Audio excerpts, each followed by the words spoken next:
Video शुरू करने से पहले आप सबसे एक छोटा सा अनुरोध है कि अगर ये बातें आप सबके मन को छूती हैं और ये विचार आपको सोचने पर मजबूर करते हैं तो कृपया वीडियो को लाइक अवश्य करें और उन लोगों तक शेयर करें जिन्हें इनकी ज़रूरत है।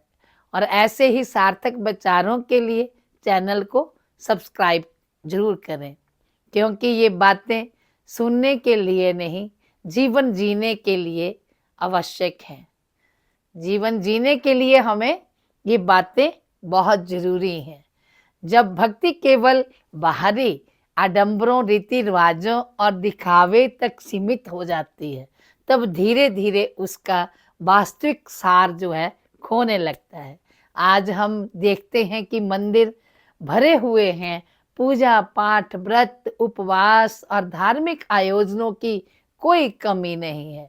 फिर भी मनुष्य भीतर से अशांत, बेचैन और असंतुष्ट दिखाई देता है। इसका कारण धर्म नहीं है, बल्कि यह है कि हमने धर्म को समझने की बजाय केवल निभाना शुरू कर दिया है।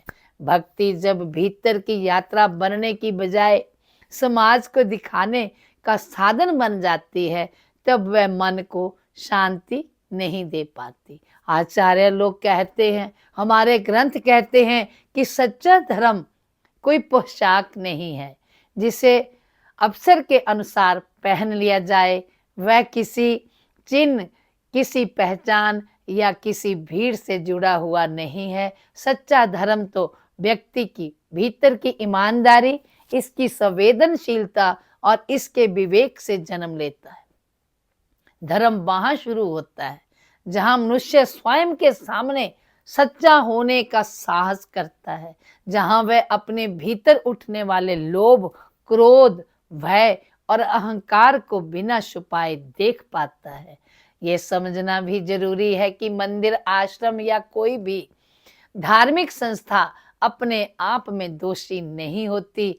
वे केवल साधन है, मंजिल नहीं। जैसे रास्ता आपको दिशा दिखाता है लेकिन स्वयं मंजिल नहीं बनता, वैसे ही धार्मिक स्थान हमें भीतर झांकने की प्रेरणा देते हैं। समस्या तब होती है जब हम रास्ते पर ही रुक जाते हैं और सोच लेते हैं कि बस यहीं पहुंच जाना पर्याप्त है। अगर मंदिर से लौटकर हमारा व्यवहार वही का वही रहता है तो फिर भक्ति केवल एक आदत बनकर रह जाती है।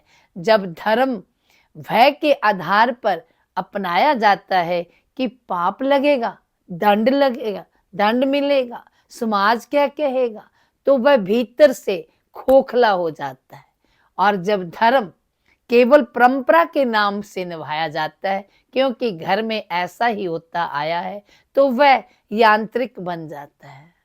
ग्रंथ समझाते हैं कि ऐसा धर्म मनुष्य को मुक्त नहीं करता बल्कि बांध देता है। सच्चा धर्म डर नहीं देता, वह जागरूक करता है। वह धर्म सजग बनाता है ताकि हम अपने जीवन को ईमानदारी से देख सकें। यह वार्ता हमें आमंत्रित करती है कि हम धर्म को किसी रूप, किसी रीति या किसी संस्था में सीमित ना करें। धर्म को अपने जीवन के ईमानदार अवलोकन में खोजें। जब हमारे व्यवहार में करुणा आती है, जब हमारे शब्दों में सत्य झलकता है, अब हम बिना स्वार्थ दूसरों के दुख को समझ पाते हैं, तभी धर्म जीवित होता है। आत्मबोध के बिना भक्ति केवल शोर बन जाती है और विवेक के बिना श्रद्धा अंधी हो जाती है। इसीलिए आवश्यकता इस बात की है कि हम धर्म को दिखाने के लिए नहीं बल्कि जीने के लिए अपनाएं, क्योंकि वही धर्म हमें भीतर से बदलता है और वही भक्ति हमें सच्चे अर्थों में मानव बनाती है। जय श्री राम, जय श्री राम,